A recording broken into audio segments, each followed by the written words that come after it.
Avalanche experts and mountain communities in the U.S. are bracing for winter as COVID-19 drives a growing number of skiers and snowboarders away from resorts and into the backcountry, a dangerous recreational shift that could leave a costly mark. They wanted to get out in the mountains, didn't have anything else to do, which is great, but they went out without any training and were able to get themselves in trouble. With ski resorts closed or limiting access, Jim Donovan, director of Colorado's Silverton Avalanche School, says people have been pouring into the backcountry in search of places to ski and snowboard. Many of them inexperienced, all of them on terrain that could humble even the most seasoned athlete. So there was a huge surge in cases, in incidents that we saw at the end of last winter. It ranged from really experienced users to just brand new people out there who didn't even know how to use any of their rescue equipment.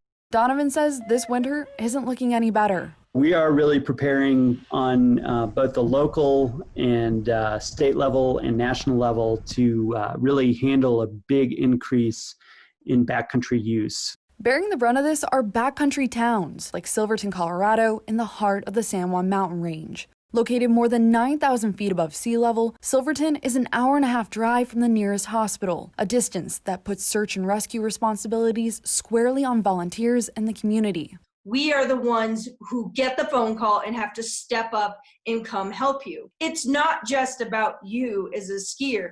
It is about your friends, family, and our community's lives that you put at risk when we have to come save you from your avalanche accident.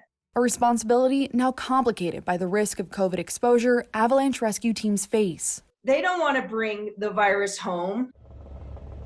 As an avalanche center, we feel that we have our work cut out for us in reaching these new user groups. Chad Brackelsberg is the executive director of the Utah Avalanche Center, and his team are one of dozens of nonprofits doubling down on outreach efforts. It's going to be really critical that people understand the danger that they could potentially put somebody in, as well as just their own personal and their group safety. Even the most avid, educated backcountry skier are those whose lives get taken and or involved in an accident. Professional big mountain skiers and ski mountaineers are calling for everyone, as they put it, to know before you go. There is a lot of online resources, and I'm sure there are some classroom sessions or outdoor sessions where you can learn how to use your equipment. So you build yourself up. Yeah, you don't want to just go out and ski the hardest thing you possibly can.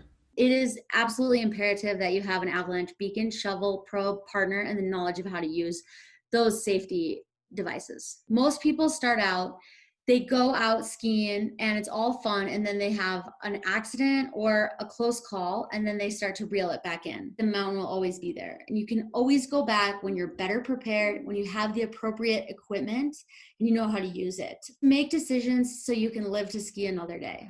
For Newsy, I'm Meg Hilling.